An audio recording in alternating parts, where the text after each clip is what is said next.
Thank you for coming. My name is Matthew. I'm the lead pastor here.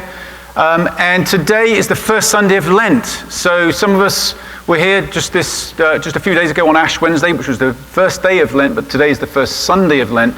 And Lent, of course, is this season of self-reflection, of self-examination. It's a kind of a serious season, somewhat sober season, but it's also a really positive season because we get to reflect on things that are going to be transformative in our lives. We get to think about how we want our lives to be, and we get to invite God into that space to be empowered to change, to not just our own selves, but to become people that can be a positive force in the world, people that can bring change into the world as well. So it's serious, but it's a really positive season. And we are, this season of Lent, we're going to be looking at something called the Sermon on the Mount. Now, Lent is 40 days, right? It's actually 40 days if you don't include the Sundays, right? But the 40 days of Lent represents Jesus' time of 40 days and nights in the wilderness. He went out into the wilderness to be tempted. You may remember that back in, just after Christmas, at the time called Epiphany, right after Christmas, we looked at Jesus' baptism. And we saw that he had this epiphany that God is love, that it was like an enlightenment, that he was loved, fully loved, and that the way of God in the world is love. And we can trace Jesus' first early part of his life from that baptism in Matthew's gospel into the wilderness. He goes into the wilderness right after his baptism, spends 40 days and 40 nights there, and then he begins his ministry of teaching. So we're going to pick up for Lent the time just after his time in the wilderness. It's a little bit sort of unusual that. We're also going to pick up with some themes that they're traditional Lent themes, but you may remember in this last series we've been looking at things like fasting and simplicity and letting things go. And those are kind of normally the things that we reflect on in Lent, but there's so much more to Lent. So today we're going to sort of do an introduction to what the rest of this series is going to be. And I hope you'll leave with a sense of anticipation, excitement about these next few weeks together as we go on this journey through Lent. So we're going to focus in, as I said, on what's become known as the Sermon on the Mount. It's one of Jesus' first teachings in the Gospel of Matthew. It probably wasn't necessarily all said in one go, in one sermon, if you like. We get some of that sort of sense because in Luke's gospel, some of these similar sayings of Jesus that appear in Matthew kind of are spread out and they're in a different location than that's not necessarily on a mountain. But the writer of Matthew has gathered together many of the sayings of teachings of Jesus into kind of 5 sections, what known as 5 discourses. And this is the first of those. So he's kind of brought together, Jesus is bringing together some teaching that really is some of his most famous teaching. It's in this section of his teaching that we get things like love your enemies, turn the other cheek. We hear Jesus saying, don't worry about anything and don't judge other people. And lots of his famous, quite radical teaching that I guess in some ways, though, has become somewhat familiar to us. So we may miss, as we often say here, we may miss the impact that this teaching would have had in its own context, in its own time. So some of what we want to do in this series is kind of unpack it a little bit and see it for its radical nature, see it for its exciting, challenging, inviting nature. So the Sermon on the Mount is where we're going to begin. Now, as we think about the Sermon on the Mount, and as I said, today's kind of some introduction, we just want to get a little bit of context to it, set one or two things up. We'll go over today some of the themes that we'll be pursuing through the series. But the first thing I wanted to mention is this, that you may remember, we've mentioned this a few times before, that Jesus in Matthew's Gospel is very often compared to Moses or set up as kind of like a second Moses. Moses was perhaps the most famous of the Hebrew prophets. He was the one who brought the Torah, the law from God, which really was the foundation of the Hebrew religion and culture, really, when you think about it, and is obviously foundational to Judaism today. So Jesus is compared to Moses. Now, We saw that in the birth narratives at Christmas. We were talking about how Jesus' birth is compared in many ways to Moses. We've also seen it, I just mentioned that Jesus went into the wilderness for 40 days and nights. Well, that has often been compared to the time that Moses spent with the children of Israel in the wilderness. Moses leads them out of Egypt. They cross a river, the Reed Sea, or the Red Sea as it's become known, and then they're in the wilderness for 40 years. Jesus crosses the river Jordan after his baptism and goes into the desert for 40 days. There's some comparisons there. So Matthew has this comparison of Jesus and Moses. And that's really important to bear in mind, because right at the beginning of the Sermon on the Mount, the first couple of verses, it says this in chapter 5. Now, when Jesus saw the crowds, he went up on a mountainside and sat down. His disciples came to him and he began to teach them. He said, and we'll just hold a moment what he actually says. But Jesus going up a mountain, with all the comparisons to Moses, is like Moses going up Mount Sinai when he was in the wilderness to get the law, the Ten Commandments and all the other laws that became part of the Torah, the Hebrew law. The difference, though, or the connotation here, though, about that mountain is when Moses went up the mountain, there was thunderbolts and lightning, there was a thick cloud and smoke. Moses had to tell people to wash and prepare themselves because God is so holy you can't go into the presence of God. It's pretty intimidating and it's very, very dramatic. So this is the context. When Jesus goes up a mountain, we're expecting something spectacular, something dramatic, something a little bit like the first words that come out of Moses' mouth, or the first commandment. Does anybody remember what the first commandment, the first thing that is given when Moses comes back down the mountain? Thou shalt have no other gods before me, right? That's pretty sort of setting the scene, right? You imagine if you went to your first day at work and the first thing the boss says is, I am the final authority on everything. Okay, that's sort of setting a tone, right? It's setting a tone. So, but here's what we get from Jesus. Jesus goes up the mountain and then he says, blessed are the poor in spirit, for theirs is the kingdom of heaven. So that kind of language doesn't really shock us now because we've read it so often. But that was not what they were expecting to come out of Jesus' mouth.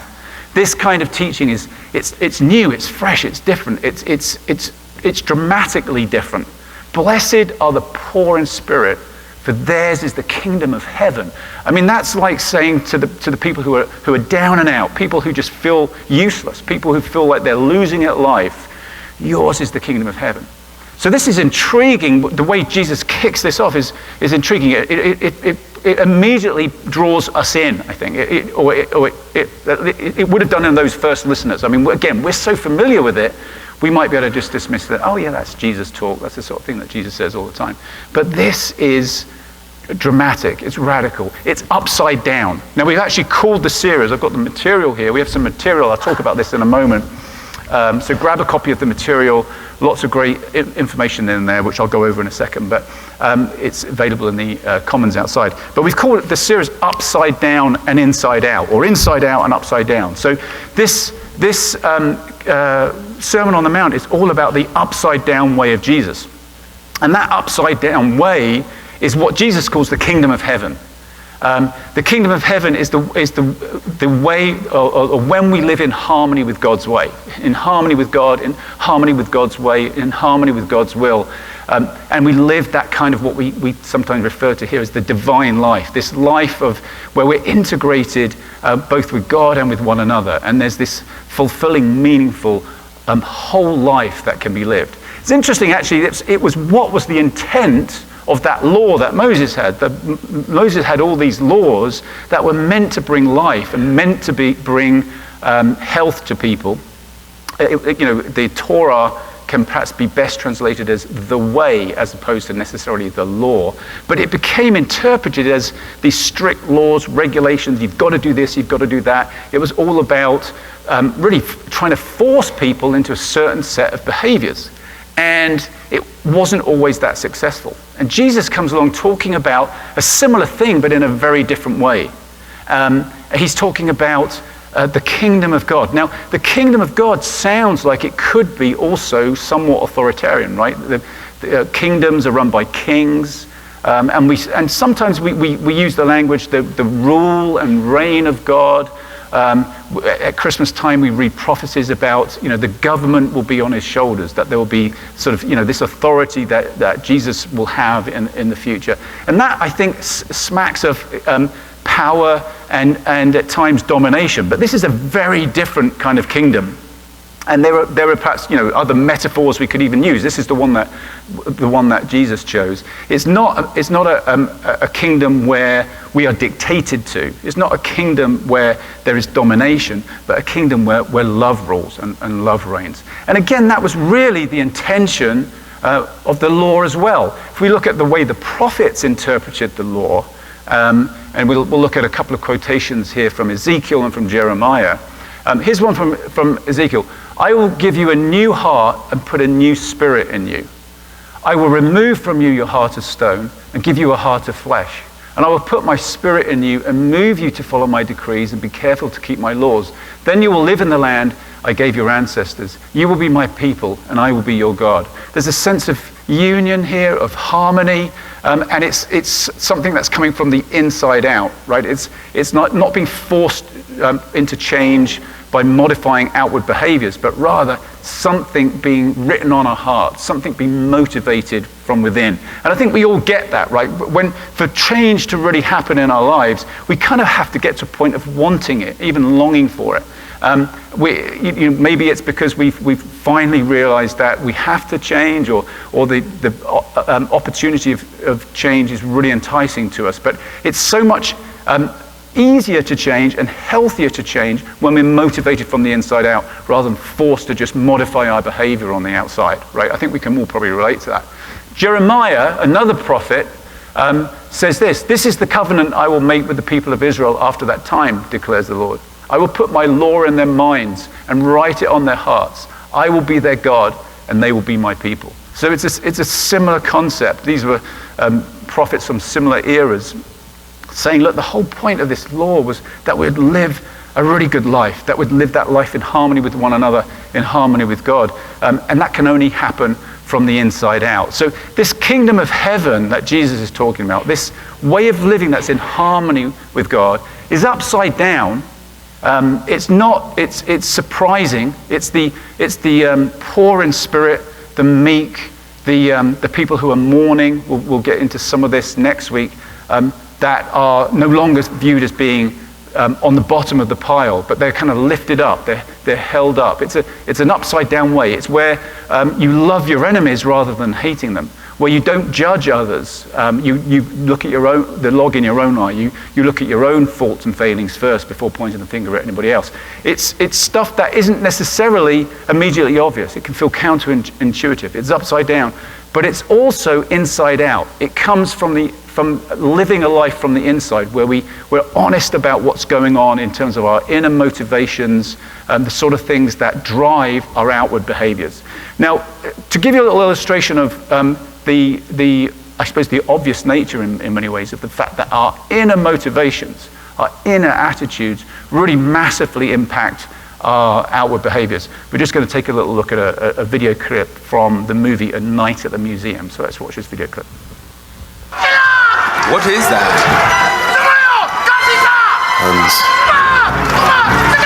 I gotta deal with this guy.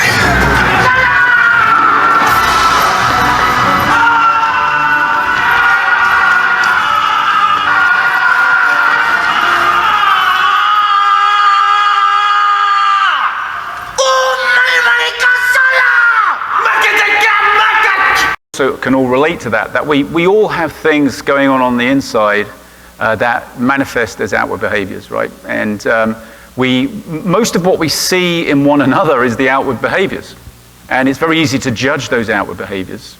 I think we very often find it hard to look upon other people with a lot of compassion, but we also struggle, I think, to look at ourselves with compassion. Right? We look at our outward behaviors and we may get feedback about those, when we're out of control or we're not behaving the way we want to, and it can cause shame for us, and we can just hide away, and maybe we just sort of we just try to get by. We try to be socially acceptable. We try to do as much as we can just to not be too alienated. But it can be a struggle. We've said many times here, three of the fundamental realities of life are the following. All people are nuts, right? And so are we. We're all messed up one way or another. So we know we are. There's stuff that's gone on in our lives, there's stuff that we've got on the inside that drives these behaviors that, frankly, most of the time makes us look nuts. But we see that in other people, but we're just the same. Secondly, everyone has a story, and we don't know the half of it. So everybody we encounter, like an angry person, a mean person, whatever, there's a story behind that, which doesn't justify it, but it maybe can help us to see people with a little more compassion. And the truth is, we have a story too. And part of what Jesus is getting at with this inside-out approach, I think, is saying, can we get in touch with our stories? Is it safe to be honest about ourselves and look at our own stories? And then thirdly, everyone is doing their best, or at least let's believe that. Right? Sometimes it can be hard to imagine that people are doing their best. But think about ourselves for a moment. I think probably every person in this room would say, I'm doing my best. Sometimes it's really, really hard, but I'm doing my best. I might need more help, and I might need to get over some humps to get more help. Maybe that's part of what I need to do. I need to be more open, more honest about my life. But right now, I'm doing my best. So if we were to look at ourselves in that way, with more compassion, if self-awareness was actually a very compassionate thing, and this is what I think Jesus is getting at with this inside-out approach. If we were to look at ourselves with compassion, because God is compassion, God is love, then maybe we could accept ourselves and begin a journey of change. And not only that, maybe we could look at people around us differently. Maybe that's part of the key to some of Jesus' teachings about not judging others and forgiving our enemies and turning the other cheek. They become way different concepts and a different thing to put into action when we're looking at it, I think, through this lens, than when we're just trying to change our behaviors. I must forgive. I must turn the other cheek. I must not get angry. I must, all these. It doesn't really work like that. So if we can allow some self-awareness in the context of compassion to look at ourselves, we could see ourselves differently and begin a process of change. And we can look at other people differently as well. So for this series, one of the things we're emphasizing, so we're emphasizing upside down, right? If you're feeling poor in spirit, this is for you, this is for me. It's inside out, right? And that can be challenging because it needs honesty and openness. And another theme of this series is stillness, right? We're really emphasizing stillness as a practice throughout the series because stillness gives us an opportunity to do that work of looking at the inside. It also gives us an opportunity to look at our outside, right? What are some of the behaviors? What are some of the ways in which we feel we need to change? And as we go through this Sermon on the Mount, in what ways do we kind of match up to the kind of standard that Jesus is setting? I mean, are we going to say, yeah, got that down? I think probably not. We're going to be challenged by it. And rather than responding in sort of shame or withdrawal, we can stand up to it and say, right, how do we embrace this kind of change that Jesus is calling us to? And stillness is going to give us an opportunity to take a really good, honest look. Now, stillness is a challenge, right? We have all kinds of distractions in our lives. And I want to use a little illustration. It's going to come up here on a video. You imagine our minds, our beings, like a glass of water. Sometimes we feel peaceful, right? And we can see clearly and think clearly and feel clearly. And maybe we could just run the video now. But we also have all sorts of thoughts and feelings, like grains of sand that go into the glass, right? And emotions, and sometimes those emotions themselves can be very distracting to us. We maybe get into an argument or conflict, or we just feel insecure, and our life gets stirred up, right? We can all relate to this, I think, and we feel somewhat chaotic inside, and it's hard then to take an honest look at ourselves. It's hard to see other people through the lens we were just talking about. We just see things as conflict or competition. So in stillness, we could just turn off our thoughts, tone down our feelings, and just reflect. And then have moments of clarity and calm and peace, in which we're not saying our problems have disappeared, but we can look at them in a different way.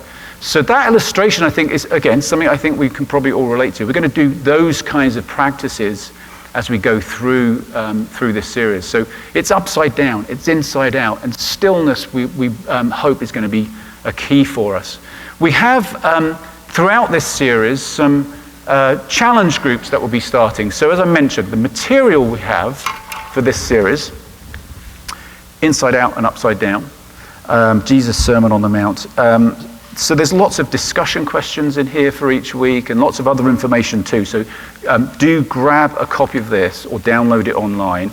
The discussion questions are ideal for groups. So you may be in a group already. That's great. You could participate in the discussion questions each week. But we're also starting some new groups that will just last for 3 weeks, as we've done for the last couple of Lents recently. They're challenge groups, and on page 2 of the material, you'll see some information about them. I think we've got a slide. Yeah, so we have a group. So these groups will begin next week and run for 3 weeks, and anybody can go to them. So you may decide, you might be in a group already, and you decide as a group to go along to one of these groups and join in, or you might go your separate ways, or you might not be in a group at the moment.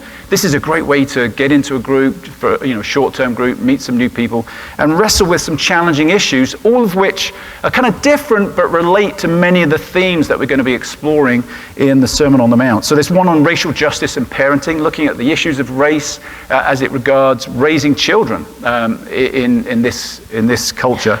There's one on contemplative prayer, so looking at different, particularly with stillness in mind, different forms of contemplative prayer are growing in the practice of those.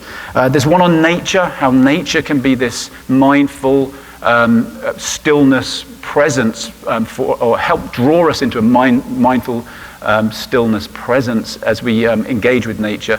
There's lots of different ways of experiencing it, but this will be a particular emphasis on stillness. And then there's a group called Help When We're Feeling Stuck, and that for some of us we might feel we kind of, especially as we go through the series and touch on different issues, we might feel like, okay, there's some stuff going on the inside that is just overwhelming at the moment. I don't really know, I can't think my way out of this. I can't feel my way out of this. I can't act my way out of this.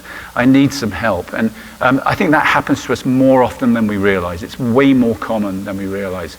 The trouble is we find it hard to kind of put our hand up and say, yeah, I need some help at the moment. So there's a group, and all these groups are confidential, of course. So there's a group there, Help When You're Feeling Stuck, which is being led by Roger and Amy, who are a couple of counselors in our community.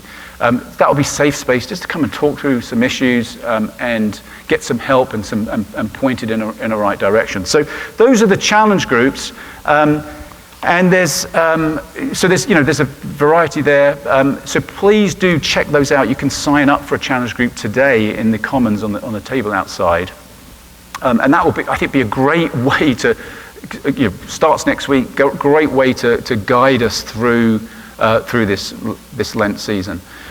Today we're going to just begin with the end in mind. So we haven't dug down too much in terms of the material of the Sermon on the Mount, but I just want to look at a couple of a few sections here briefly, which I think show us kind of where we're headed. So what's this all about? And we're going to actually jump to the end of the sermon. It runs 3 chapters, chapters 5, 6, and 7. We're going to jump to the end of chapter 7 to look at some of what the goals of Jesus' teaching are. So let's look at the first one. We're going to look at 4 different metaphors, okay? Actually, the first metaphor comes right at the beginning, so I lied. But the other 3 are all at the end. There's the metaphor of salt and light, good and bad fruit, wide and narrow gates, rock and sand. Okay, so let's look at a scripture where Jesus talks about salt and light. You are the salt of the earth, but if the salt loses its saltiness, how can it be made salty again? It is no longer good for anything except to be thrown out and trampled underfoot. You are the light of the world. A town built on a hill cannot be hidden. Neither do people light a lamp and put it under a bowl. Instead, they put it on its stand, and it gives light to everyone in the house. In the same way, let your light shine before others, that they may see your good deeds and glorify your Father in heaven. So here Jesus is using a metaphor of salt and light. We could ask the question, so right at the beginning of this journey, we could ask the question, what do we taste like? Obviously, I don't mean that literally. But think of it another way. Perhaps use some other metaphors that I think are compatible with what Jesus is saying here. Like, who lives downriver from us? And what is it like living downriver from us? Or put it another, maybe more dramatic way. Who lives downwind of us? What kind of energy do we bring? What's it like being around us? How do we leave situations better or worse? Do we leave relationships better or worse? Do we leave people better or worse? So thinking through, just honestly, some of that, and what kind of change are we called into to be more salty, to be more light-filled? The next analogy, or the next metaphor comes towards the end. It's good and bad fruit. So let's look at the scripture for that. It's a similar concept, really. By their fruit you will recognize them.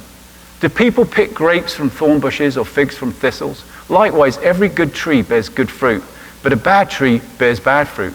A good tree cannot bear bad fruit, and a bad tree cannot bear good fruit. So Jesus here is saying, he's talking about the inside-out issue, really. It's like the stuff that's going on the inside, that's going to dictate what happens on the outside. And there's this, do you remember last week, Ruth was sharing from the light, talking about the issue of congruence. From the life of Eugene Peterson, the term that he used for this sort of matching up, this harmony of what's going on our inside and the kind of life we say we want to live and how we really do live. As we go through this series, we're going to sort of just look at those issues of, okay, where is there a mismatch? And I'll be honest, I feel very apprehensive, honestly, talking about some of these topics because, again, they're very familiar and they sound very nice, but they're super challenging, and it's very easy to pay lip service to them, especially if you're up here, right? I can say all kinds of things. I can vow all kinds of wonderful values, but am I living that? And so I feel apprehensive even to try and challenge anybody about these teachings without first saying, okay, I've got to address myself and address the issues in my own life. The next two are not so much about what, but how. It's like the way we go about this. So there's wide and narrow gates, rock and sand. Let's look at the wide and narrow gates. Again, this is right at the end of the sermon.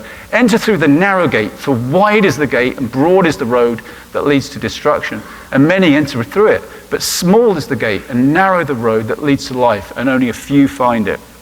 Now, I remember as a kid reading the scripture and being told that the scripture is basically, the pathway to hell is really wide and easy. And the pathway to heaven is really tortuously difficult. And, I don't really think that's what Jesus is talking about here. I think Jesus is just saying, look, this way I'm talking about is counterintuitive. It's not obvious. It can be difficult. To turn the other cheek when somebody hits you, that at one level, that does not make sense. That's a narrow gate.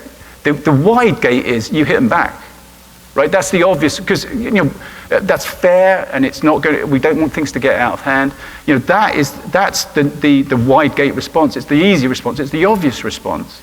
And I think what Jesus is saying here is, if we're always doing the obvious things, we might be missing something, because there's something counterintuitive about this. So as we go through this series, it's going to be challenging, and we're going to have to rethink things and perhaps undo some of our thinking in order to see these teachings in a new light.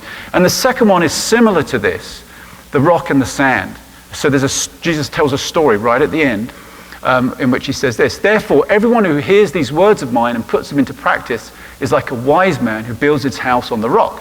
The rain came down, and the streams rose, and the winds blew and beat against the house. Yet it did not fall, because it had its foundation on the rock.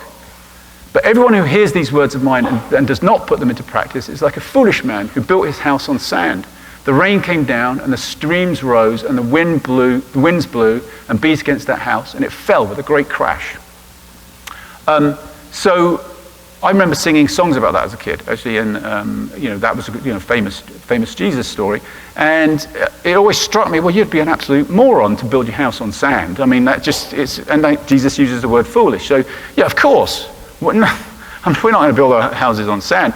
But I think the point here, that is obvious, right? That point is obvious. But I think what Jesus is getting at here is, again, this way is hard. It's hard to build on rock, right? If you want You can put up anything on sand because it's easy to dig into the sand. It gives. There's an ease to it.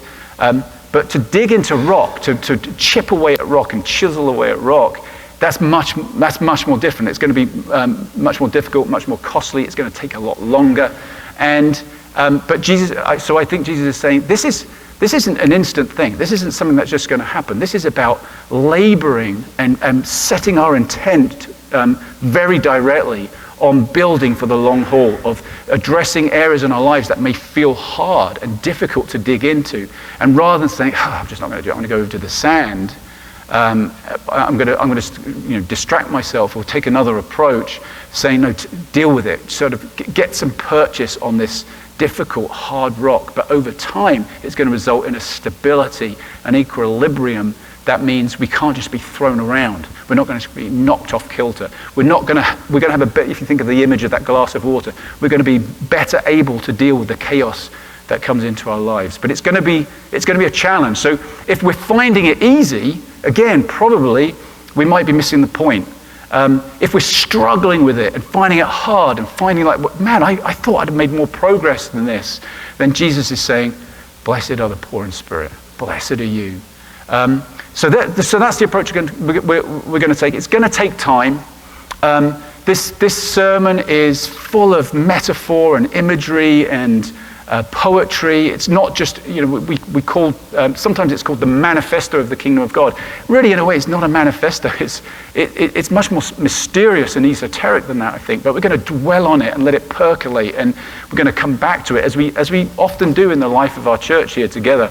And on that score, I wanted to share just briefly to close out here some of my own story with this Sermon on the Mount, because I remember as a younger person being very drawn to it. There's something very compelling about it, and I wanted to live my life that way. But I also saw I was part of church and church systems that didn't seem to behave like that. And I, of course, struggle to behave like that as well. I mean, it's very hard to forgive your enemies. It's very hard to be loving. It's very hard not to judge the poor in spirit, because you're thinking, well, if you're down there and you're struggling like that, you can't really be up to much. You must have done something wrong.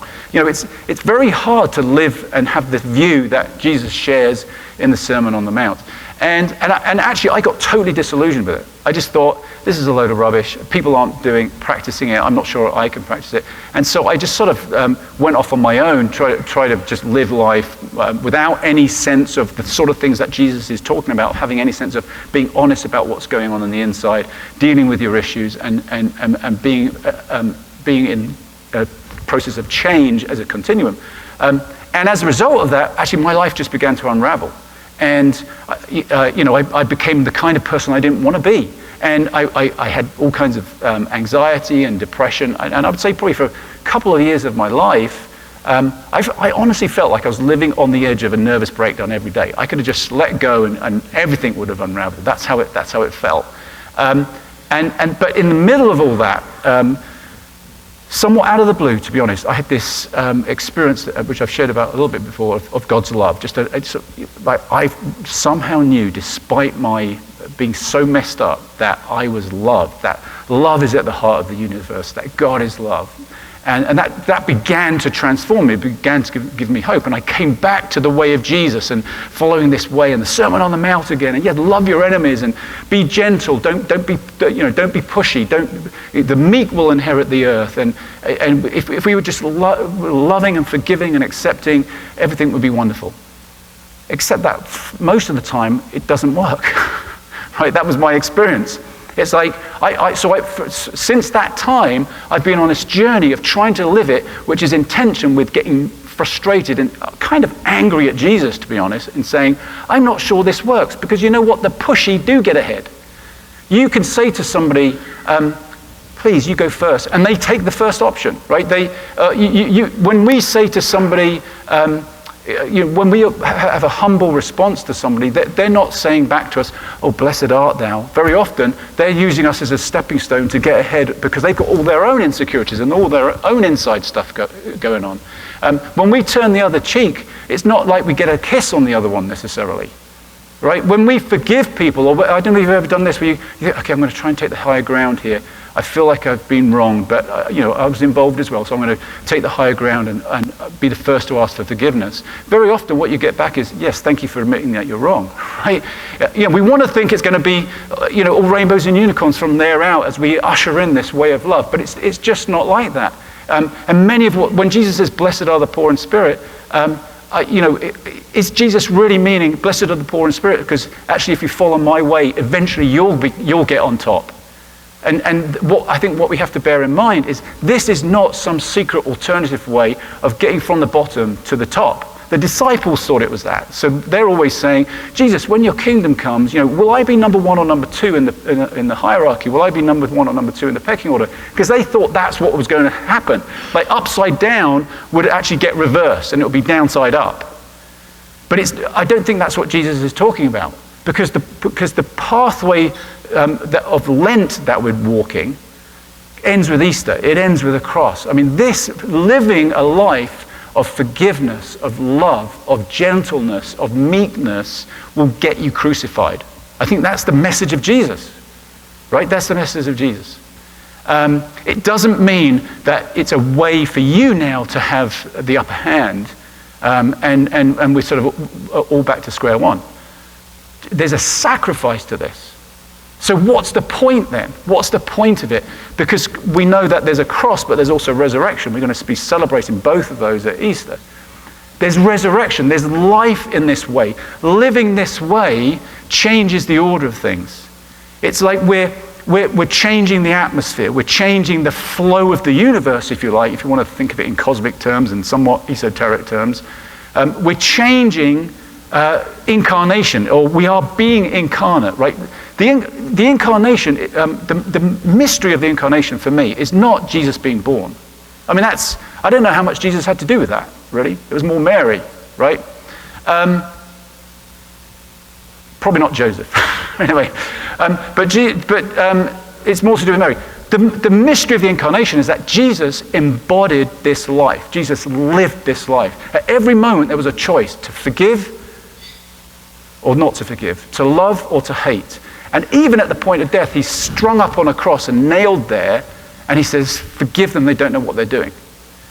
He lived this life to the end, and Jesus is changing the atmosphere. We're here because of what Jesus did, right? We're following because of what Jesus did. So over time, and again, this is slow, it doesn't happen instantly. Over time, things are changed. Systems change, powers change, darkness is changed. Systems come tumbling down. I think that's what the scriptures mean when it talks about all knees will bow and all kings will submit to the way of Jesus. That kind of language. I think we can interpret that as either Jesus is going to come back and kick butt and take names, and actually it's all going to go back to the power way, or over time, if we live this way, light will triumph over darkness, love will triumph over hate, forgiveness will triumph over unforgiveness.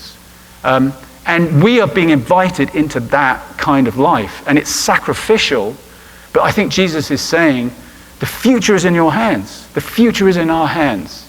And he's saying to us, blessed are the meek. Not because one day you'll be in charge, or one day you'll have all the power, but blessed are the meek because the future is yours. You will inherit the earth, Jesus says. Blessed are the poor in spirit, for yours is the kingdom of heaven. And I think when Jesus says, blessed are you, it's not because you're going to be somewhere else, but it's almost like, blessed are you. Thank you for living that way. Thank you for living this way and following these teachings, following in my way. And Jesus can only say that because Jesus embodies it. Right at the end of the Sermon on the Mount. This is the very end. Matthew closes off every discourse of Jesus with the same saying. When Jesus had finished saying these things, ... Okay, you'll see that in Matthew all over the place. But at the end of the Sermon on the Mount, it says, the crowds were amazed at his teaching because he taught as one who had authority and not as their teachers of the law. I don't think this is because Jesus is he had a better teaching. He's maybe had a better PowerPoint or something like that, or he just researched it better. I don't think it's anything to do with that, right? This is the fact that he means what he says because they see his life and Jesus lives this out. That's what the authority is. And so we really have nothing to say. I have nothing to say, and I mean that legitimately, and you've had to listen to me for 30 odd minutes, so I do get that. But I have nothing to say if I'm not living it, if I'm not on this journey. I don't have to be perfect, right? It's a process. But the authority, the meaning comes in embodying this, and Jesus did that. That's who we're following. That's what's at stake here. Following Jesus, the future being in our hands. So this is big stuff. It's really important stuff. Stuff that's exciting, but really challenging at the same time. So let's just close out here. We're going to sing a song to close, but we're just going to take a moment of silence, a moment of stillness. And the light's going to go down a little bit. And I would just encourage you to close your eyes. And we're just going to do a couple of minutes here, and we're going to start an exercise that you'll find this stillness exercise in the material if you want to do this a little bit longer later. But let's just quietly center ourselves and focus on our breathing, right? That's a simple way to center ourselves. Take some breaths in and out. You don't have to breathe heavily, just notice your breathing. Focus on that. And then let's just imagine this room filled with God's love. Like we are in this love. We are completely loved, completely accepted right now. Just imagine, that might be a struggle, but just imagine it. That there's nothing about you that is being judged, nothing about you that is not loved. So breathe that love in. Just breathe it in. And breathe out the fear that we're not loved. The fear of insignificance.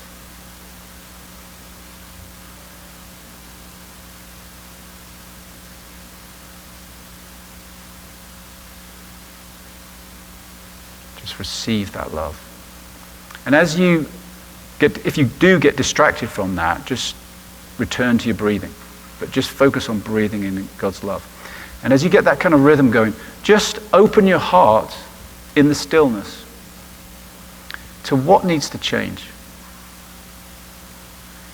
And that might be something on the outside. It might be a behavior, a situation. Or you might even see it on the inside. It might be, okay, there's issues on the inside that I have already identified. And in the atmosphere of love and acceptance where you're not being judged, just be honest about that. Just open your heart and identify some things.